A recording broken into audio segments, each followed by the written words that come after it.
Fala sobrevivencialistas, tudo bem? Eduardo Masqueto. Hoje trazer um vídeo aí um pouco diferente para vocês, né?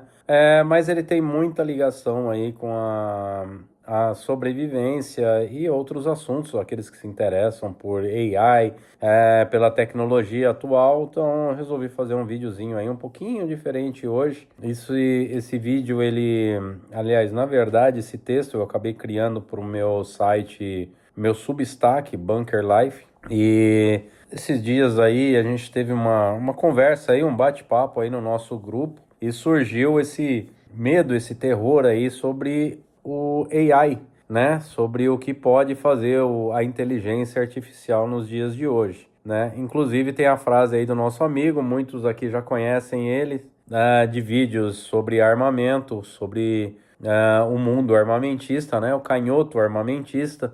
E ele até falou: vocês não fazem ideia do quanto a inteligência artificial ainda é imatura perto do potencial que ela tem. Pois é, nós resolvemos falar um pouco sobre isso, trazer um pouco isso, e eu acabei fazendo um artigo aí que eu postei no meu Substack, explicando um pouco mais, tá? Então, a gente vive aí num paradoxo, né, de uma era encantada por uma criança, né? A inteligência artificial, na verdade, ela é essa criança. Ainda é instável, ainda é tutelada, mas já poderosa o suficiente para moldar eleições, economia e consciências. Então o mundo ele tem se curvado à inteligência artificial, só que ela não sabe andar sozinha, né? Então qual é a verdade por trás dessa fantasia da inteligência artificial hoje? Ela não sente, ela não pensa de verdade, ela não possui um corpo, ela não decide sozinha e ela depende de algo, né, que quase ninguém discute, e aí entra a parte da sobrevivência,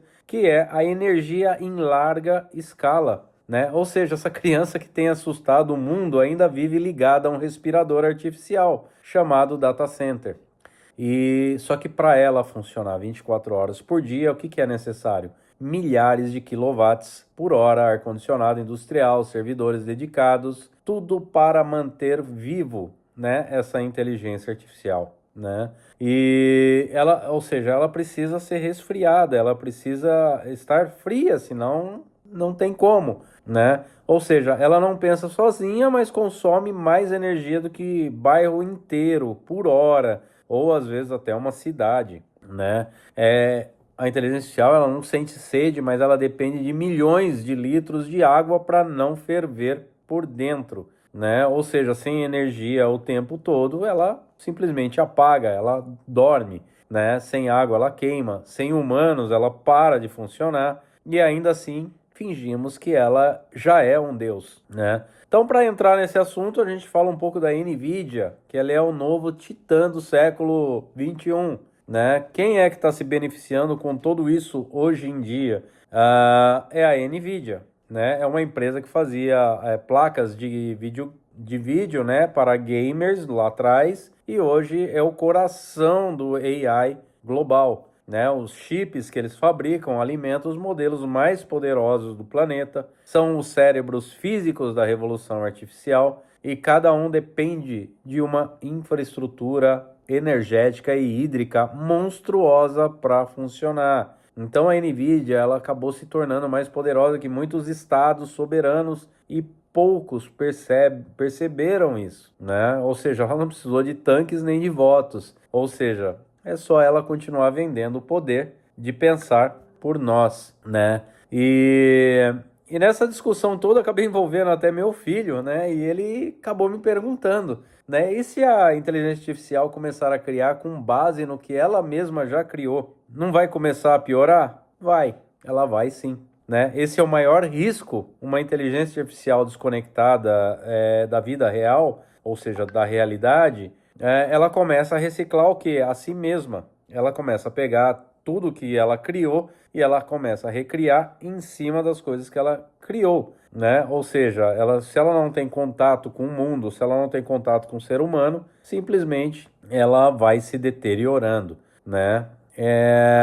Então, como ideologias, né, que só citam a si mesma ou religiões sem nenhuma revelação, a inteligência artificial pode virar o quê? Um espelho infinito. Ele é bonito, mas estéril, né? Então, para que a inteligência artificial ela funcione em tempo real, com consciência simbólica ou autonomia, né, que é o que todo mundo tem medo hoje em dia de que a inteligência artificial dela se torne, vai ser necessário o quê? Uma fissão nuclear, que já é usada pela China e Estados Unidos, fusão nuclear, que ainda é experimental, mas é um santo graal energético, reservatórios de água limpa para manter data centers vivos, ou seja, precisa de muita água, territórios controlados e protegidos, né, contra qualquer tipo de instabilidade. Então imagina, o negócio é gigantesco. Então, aí nós entramos até um pouco na geopolítica, né? Nós estamos aqui falando sobrevivência, geopolítica, tudo isso envolve o nosso dia a dia e principalmente segurança também, né? Porque essa disputa aqui não é só de tecnologia, e sim quem dominar essas fontes que são necessárias para manter a máquina acesa. Porque os governos também precisam, eles estão cada vez desenvolvendo mais tecnologias aí para controlar a vida das pessoas, para enxergar toda a vida da pessoa, para saber o que crimes preditivos, etc. e etc, tá? Então, entrando um pouquinho mais a fundo, enquanto aí muitas pessoas estão discutindo se a inteligência artificial ela vai substituir escritores, advogados, ela já substituiu, na verdade, o bom senso coletivo. As pessoas estão entrando numa paranoia gigantesca, né? E o Brasil? Aonde está o Brasil nessa história toda? Apesar dele parecer atrasadão, né? Foi aqui que nós começamos. Nós criamos startups que foram compradas por gigantes como a Google, o Uber, né? Aqui no Brasil a gente desenvolve a inteligência artificial desde 2008. Eu mesmo, particularmente, em 2016 já tive contato com a inteligência artificial. Era uma empresa na Avenida Paulista que queria me contratar para trabalhar com eles, etc, etc. E eles desenvolviam inteligência artificial naquela época. Só que não tínhamos máquinas o suficiente, então era muito teórico. Porém, era uma teoria que já funcionava em vários setores, como jurídicos, logísticos, né? Ou seja, aqui no Brasil a gente forma mentes brilhantes sobre isso, mas a gente exporta tudo isso para fora porque não temos soberania e muito menos estrutura para reter essas pessoas aqui, né? Ou seja, nós temos cérebros capazes, mas corpos frágeis, né? Uma potência criativa sem um território consolidado. Esse é o Brasil, né? Então as pessoas vão começar a se interessar até por causa do recurso hídrico que nós temos aqui, né? Então, antes da AI ela se tornar viva, como todo mundo tem medo, né? O robôs perambulando para lá e para cá, e mesmo assim o robô ele não vai ter uma capacidade, vamos dizer, autônoma de pensar sozinha, ou seja, ela vai precisar de um servidor, ou seja, ela vai estar conectada aí via rede 6G, 7G, sei lá onde nós vamos chegar aí com isso, mas ela vai precisar estar conectada a um servidor que passa instruções para ela. Então a inteligência artificial, por incrível que pareça, ela ainda gatinha, só que ela faz o que? Ela arrasta impérios, né? Então o verdadeiro problema não é o que ela ainda não faz, é o quanto nós já decidimos deixar que ela faça por nós, né? Enquanto os titãs lá do silício, eles constroem uma nova torre de Babel feita de dados, chips, cabos de fibra ótica, nós, os que ainda temos alma, carne, suor e fé, nós temos que lembrar, nenhum algoritmo vai salvar quem se esqueceu como se levantar. Nenhuma inteligência artificial vai libertar quem já vive de joelhos diante da conveniência. Então a resistência ela começa no corpo.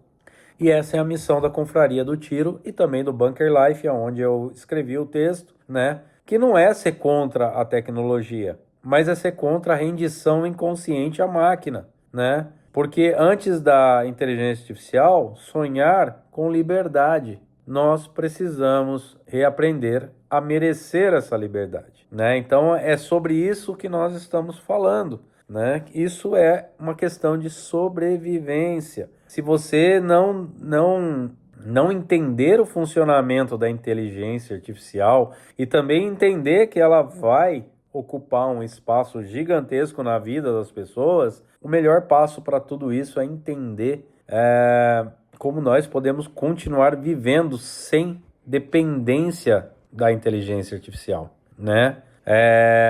Que a inteligência artificial seja uma ferramenta e não um meio para se fazer as coisas. E esse é o maior perigo da humanidade hoje, seguir por esse caminho e não a inteligência artificial em si. Ela por si só, ela não é nada, ela vive no passado, ela não conhece o presente, muito menos o futuro. Tem gente criando aí criando não, já está criado a AI preditiva, mas ela só é isso, ela vai analisar dados do passado para prever algo no futuro. Ela não tem consciência, né? Então, isso interessa muito a nós, tanto na Confraria do Tiro como no Bunker Life, nós entendermos a sobrevivência da maneira como ela é, entender a segurança, porque isso envolve segurança de países, isso envolve muito mais do que as pessoas imaginam. Então é sobre isso o artigo e é sobre isso o vídeo. Tá joia, gente? Espero que vocês tenham gostado. É um vídeo um pouco diferente do que normalmente eu faço. Resolvi gravar aí ao voo, né? Como a gente